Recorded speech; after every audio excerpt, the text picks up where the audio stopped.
नमस्कार, good morning everyone. सबसे पहले सभी बच्चों को बहुत सारा कांग्रेचुलेशंस। आपने अपने फाउंडेशन के एग्ज़ाम में सक्सेस हासिल करी और अब आप अग्रसर हैं कि आप इंटर में भी इसी तरीके से सक्सेस हासिल करें। मेरी बहुत सारी शुभकामनाएँ आप सभी बच्चों को।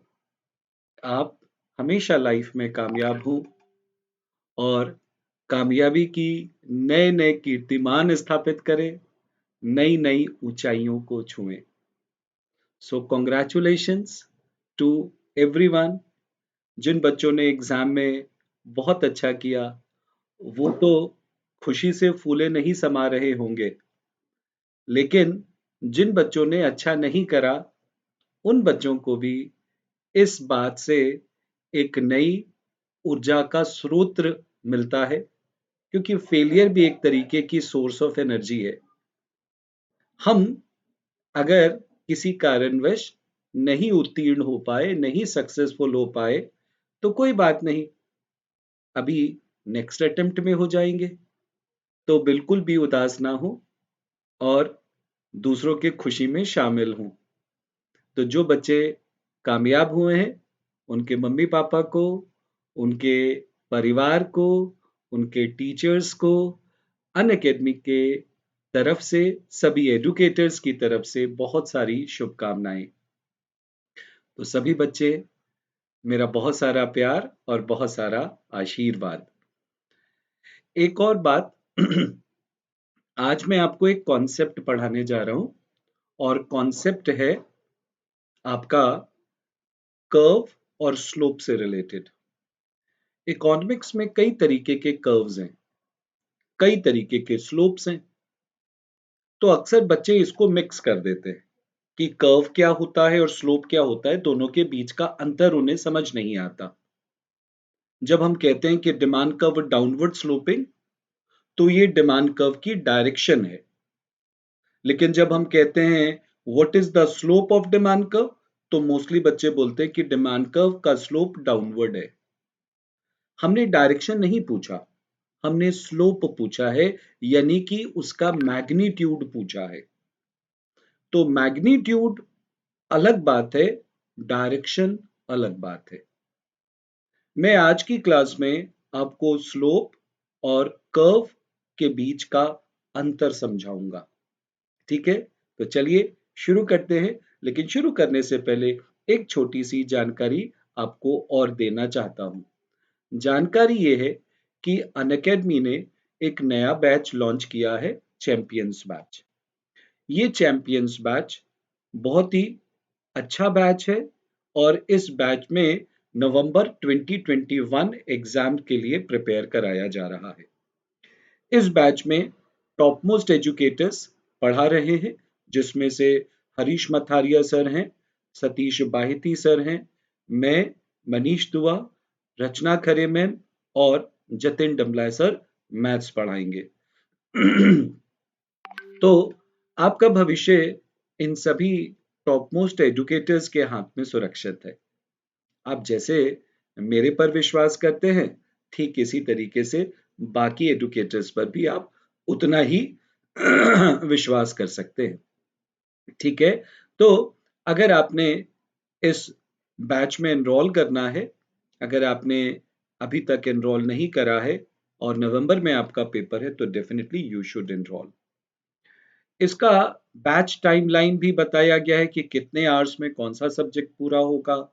जैसे अकाउंट्स है तो 150 आवर्स में, 180 आवर्स में सॉरी, और मैथमेटिक्स जो है वो 150 आवर्स में, नहीं अकाउंट्स 150 आवर्स है, और लॉ 120 आवर्स में, इकोनॉमिक्स और बीसी के 130 आवर्स और बीसीआर 60 आवर्स में कवर होगा। ठीक है, इसके अलावा अगर आपने अभी सब्सक्रिप्शन नहीं लिया है, तो अनअकैडमी के लर्निंग ऐप पे जाइए। लेफ्ट कॉर्नर में आपको वहां पर प्लस लिखा दिखाई देगा, उसको क्लिक करते ही दे विल आस्क यू कि आपको कितने समय का सब्सक्रिप्शन चाहिए, 6 मंथ्स का चाहिए, 1 ईयर का या 2 ईयर का सब्सक्रिप्शन चाहिए। तो आपको अपनी जरूरत अनुसार वो सब्सक्रिप्शन परचेज करना है। लेकिन परचेज करते वक्त आप इस बात का ख्याल रखिए कि 2 साल का जो ये सब्सक्रिप्शन है, जो 21,000 रुपए का आपको दिखाई दे रहा है, अगर आप यहाँ पर मेरा कोड लगाते हैं CS मनीष का, तो you will get discount of 10% also. ठीक है ना? 10% डिस्काउंट के बाद ये 21,000 का जो सब्सक्रिप्शन है, 18,900 रुपीज का हो जाता है ना। तो क्वेश्चन अराइजेस, सर हमको 2 साल का क्यों लेना चाहिए? क्योंकि ये 18,900 रुपए में आप सिर्फ फाउंडेशन ही नहीं पढ़ने वाले, आपको इस 18,900 रुपए में हम CA इंटर की भी पढ़ाई करा रहे हैं। तो अगर आपने सब्सक्रिप्शन लेना है तो फटाफट ले लीजिए, बिल्कुल भी वेट मत करिए। यस। अब मैं आपको आगे लेके चलूंगा। अच्छा हाँ, एक और बात आपको बता देता हूँ, the prices are about to hike, so before the hike in price you must take the subscription. तो आपको बता दिया मैंने सारी जानकारी। अब मैं आपको कॉन्सेप्ट पढ़ाता हूँ, और आज की क्लास का जो कॉन्सेप्ट है वो है आपका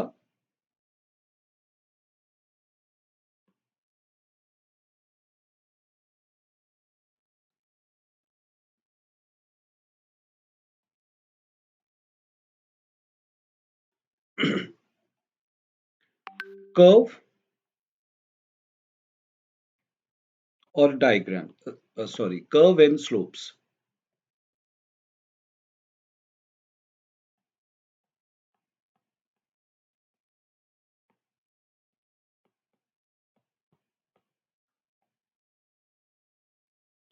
ठीक है, अब जरा ध्यान से सुनिएगा। बेसिकली जो कर्व्स होते हैं, आप इकोनॉमिक्स में कई तरीके के कर्व्स बनाते हैं। Demand curve, supply curve, production curve, cost curve, है ना? कई तरीके के कर्व्स बनाते हैं। कभी सोचा है ये कर्व्स होते क्या हैं? आपको याद है, जब आप प्राइमरी क्लासेस में थे, मिडिल स्कूल में थे, तो आपने फोटोसिंथेसिस का डायग्राम बनाया था। आपने न्यूक्लियर रिएक्टर का मॉडल बनाया था, सोलर कुकर, यस, जिसके अंदर हम ग्रीन हाउस इफेक्ट को शो करते हैं। ये डायग्राम्स, ये चार्ट्स, ये मॉडल्स हम क्यों बनवाते थे बच्चों को? ताकि वो एक साइंटिफिक थ्योरी को बेहतर तरीके से समझ पाए। यस। तो जब कभी भी हम इकोनॉमिक्स में कोई ग्राफ बनाते हैं, कोई कर्व बनाते हैं, कोई शेड्यूल बनाते हैं, या फिर हम कोई फंक्शन लिखते हैं, तो इसका बेसिक अर्थ और बेसिक उद्देश्य यही होता है कि हम इकोनॉमिक थ्योरी को बेहतर तरीके से समझ पाएं। These curves, graphs, schedules, functions are basically called as economic models. Like वो फिजिकल मॉडल्स थे, वो चार्ट पेपर जिसके अंदर आपने फोटोसिंथेसिस का डायग्राम बनाया, मिटोसिस मियोसिस का डायग्राम बनाया है, आपने डायग्राम बनाया स्टोमेटा का, आपने वहां पर जो भी डायग्राम्स बनाए, या वो जहां पर आपने फिजिकल मॉडल्स बनाए, वो थे आपका एक इकोनॉमिक, वो साइंटिफिक थ्योरी को समझने में उन्होंने मदद किया। लेकिन इकोनॉमिक्स में जब आप कर्व बना रहे हैं, जब डायग्राम्स बना रहे हैं, तो वो इकोनॉमिक मॉडल्स कहलाते हैं। अब ये कर्व जो है, ये दो तरीके का होता है। या तो कर्व होगा नेगेटिवली स्लोप्ड, और या फिर कर्व होगा पॉजिटिवली स्लोप्ड। ठीक।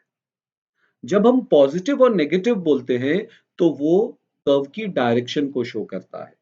नेगेटिवली स्लोप्ड कर्व का मतलब डाउनवर्ड स्लोपिंग,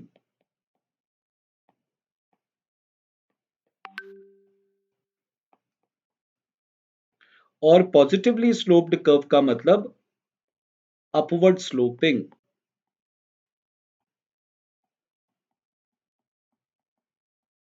यस। नाउ, अब आपको ये पता है कि पॉजिटिवली स्लोप्ड कर्व क्या होता है और नेगेटिवली स्लोप्ड कर्व क्या होता है। यस। अब मेरी बात को ध्यान से सुनना और समझना। देखो, नेगेटिवली स्लोप्ड कर्व दो तरीके का होता है। वेल 3 तरीके का होता है। या तो कर्व ऐसा होगा, या फिर कर्व ऐसा होगा, या फिर कर्व ऐसा होगा। यस। ठीक इसी तरीके से पॉजिटिवली स्लोप्ड कर्व भी 3 तरीके का होता है। या तो पॉजिटिवली स्लोप्ड कर्व ऐसा होगा, या फिर पॉजिटिवली स्लोप्ड कर्व ऐसा होगा, या फिर पॉजिटिवली स्लोप्ड कर्व ऐसा होगा। बेसिकली 6 तरीके के कर्व्स होते हैं। अगर कोई 7वां कर्व होगा तो इन सभी कर्व्स का मिक्सचर होगा। मान लीजिए कि ये ए है, ये बी है, ये सी है, ये डी है, ये ई है और ये एफ है। अगर अब इसके बाद कोई दूसरा कर्व होगा तो वो इन कर्व्स का मिक्सचर होगा। ये 6 तरीके के ही बेसिक कर्व हैं। Now look at this. जैसे आपने पढ़ा टोटल प्रोडक्ट कर्व, ऐसा होता है। यस। अगर आप टोटल प्रोडक्ट कर्व को देखें तो ओ से लेकर के ए तक, फिर ए से लेकर बी तक और बी से सी, ये 3 कर्व का मिक्सचर है। ओ से लेकर ए ये डी के जैसा है, ए से लेकर बी ये ई के जैसा है और बी से लेकर सी ये बी के जैसा है। यस। तो ये मिक्सचर हो गया ना।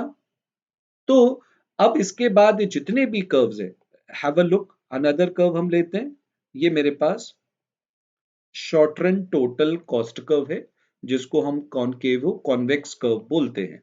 ये मेरे पास ये कर्व ओ से लेकर के ए तक ये ई के जैसा है और फिर ई ए से लेकर ई ए ऑनवर्ड्स ये डी के जैसा है। तो कर्व कैसा होगा ये डिपेंड करता है और दूसरे फैक्टर्स पर, लेकिन ये बात तय है कि कर्व बेसिकली होते 6 तरीके के हैं। 3 नेगेटिवली स्लोप्ड और 3 पॉजिटिवली स्लोप्ड। नाउ अब सवाल उठता है कि ये तीनों कर्व का शेप अलग-अलग क्यों है? Why these curves have different shape? है ना? ये कर्व ए कर्व कॉन्वेक्स है, बी कर्व कॉनकेव है, C curve straight line downward sloping है और डी कर्व भी कॉन्वेक्स और फिर ये कॉनकेव है। तो सवाल ये उठता है कि ऐसा ये क्यों है? तो मान लीजिए मेरे पास यहाँ पर एक बॉल है और एक बॉल यहाँ पर है और एक बॉल यहाँ पर है। तो अगर मैं बॉल को रिलीज करता हूं तो बॉल सबसे तेजी से बी से नीचे आएगी, क्योंकि बी कर्व का जो स्लोप है वो लगातार बढ़ रहा है, यानी कि बी की जो ढलान है वो लगातार बढ़ रही है। तो ढलान बढ़ रही है, इसका मतलब ये हुआ ये है rising slope. Yes, rising slope.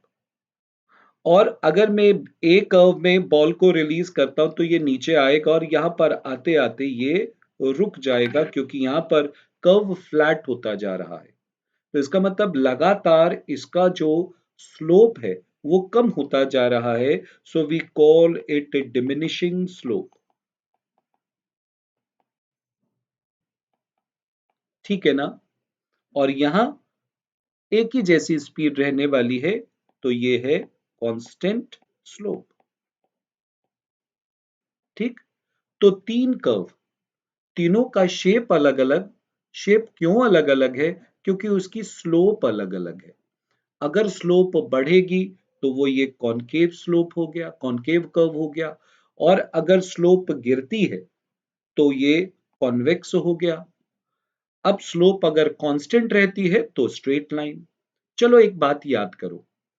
आपने पढ़ा इंडिफरेंस कर्व वाले चैप्टर में कि इंडिफरेंस कर्व का स्लोप यानी कि एमआरएस इंडिफरेंस कर्व में ऊपर से नीचे आते वक्त गिरता है। तो इंडिफरेंस कर्व का स्लोप क्या है? एमआरएस। और एमआरएस गिरता है यानी कि स्लोप गिरता है, इसीलिए इंडिफरेंस कर्व कैसा होता है? इस तरीके का होता है। तो इंडिफरेंस कर्व का शेप कैसा होगा ये MRS पर डिपेंड करता है। यस, तो हमारे पास कोई भी कर्व है तो उस कर्व का जो शेप है वो उसके स्लोप पर डिपेंड करता है। समझ गए बात को? अगर demand curve downward sloping straight line है तो स्ट्रेट लाइन इसलिए है क्योंकि उसका स्लोप कांस्टेंट। अब आइए पॉजिटिवली स्लोप्ड कर्व के ऊपर।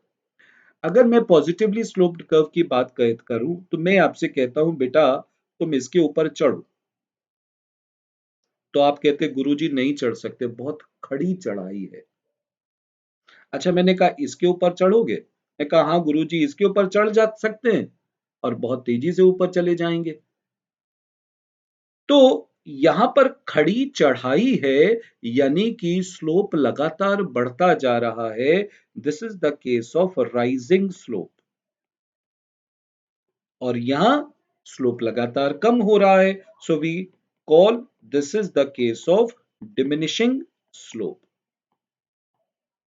और यहां कांस्टेंट स्लोप। यस, बड़ा सिंपल हो गया। अब चलिए मैं फिर से आपको याद दिलाता हूं ये टोटल प्रोडक्ट कर्व। ये टोटल प्रोडक्ट कर्व ओ से लेकर ए तक इसकी चढ़ाई बहुत खड़ी है, फिर उसके बाद इसकी स्लोप कम होती जा रही है, और यहां पर आकर के कर्व हॉरिजॉन्टल हो गया, यानी कि स्लोप जीरो हो गया, और फिर कर्व जो है नीचे गिरना शुरू हो गया। तो ये टोटल प्रोडक्ट कर्व है, और टोटल प्रोडक्ट कर्व का स्लोप क्या होता है? टीपी का स्लोप क्या होता है? Slope of total product is marginal product. एक बात याद रखिएगा, हर टोटल का स्लोप उसका मार्जिनल होता है। टोटल यूटिलिटी का slope marginal utility, total revenue का slope marginal revenue, total cost का slope marginal cost, total product का स्लोप मार्जिनल प्रोडक्ट। हर टोटल का स्लोप उसका मार्जिनल होता है। बड़ा सिंपल है। तो इसका स्लोप यहां से लेकर ओ से लेकर ए तक बढ़ रहा है, तो स्लोप क्या होता है? टीपी का एमपी। तो इसका मतलब ये हुआ कि आपका जो एमपी है वो बढ़ रहा है। यस, ये आपका एमपी है, ये बढ़ रहा है। यहां तक बढ़ा क्योंकि यहीं तक ये स्लोप बढ़ रहा है। इसके बाद स्लोप गिर रहा है, यानी कि एमपी जो है वो गिर रहा है। फिर इसके बाद यहां पर एमपी जो है वो जीरो है, यानी कि स्लोप जीरो है। उसके बाद कर्व नेगेटिवली स्लोप्ड, यानी कि इसका स्लोप नेगेटिव, यानी कि एमपी नेगेटिव है। हो गया ना कोरिलेटेड? जब एमपी बढ़ रहा था तो स्लोप बढ़ रहा था, यानी जब एमपी गिर रहा था यानी कि स्लोप गिर रहा था। जब एमपी जीरो तो स्लोप जीरो, और एमपी नेगेटिव तो स्लोप नेगेटिव, इसलिए टीपी डाउनवर्ड। है ना आसान? देखिए, अब मैंने आपको बिल्कुल क्लियर कर दिया कि कर्व और स्लोप दोनों अलग अलग होते हैं। तो इसी तरीके की इंटरेस्टिंग वीडियोस के लिए आप मेरे चैनल से जुड़े रहिए। मैं आपको इकोनॉमिक्स की हर बारीकियों को समझा करके आपको आगे लेके चलूंगा। Thank you for giving me your valuable time, और मिलता हूं जल्दी ही आपको नेक्स्ट वीडियो में। तब तक मुस्कुराते रहिए, हंसते रहिए, खुशियां बांटते रहिए, और जो कोई भी आपके चारों तरफ है उन सभी को नमस्कार करिए, बिकॉज जब आप नमस्कार करते हैं तो उनके मुख से आशीर्वाद निकलता है आपके लिए। और मेरी तरफ से भी आपको बहुत सारा प्यार। Bye bye, take care of yourself.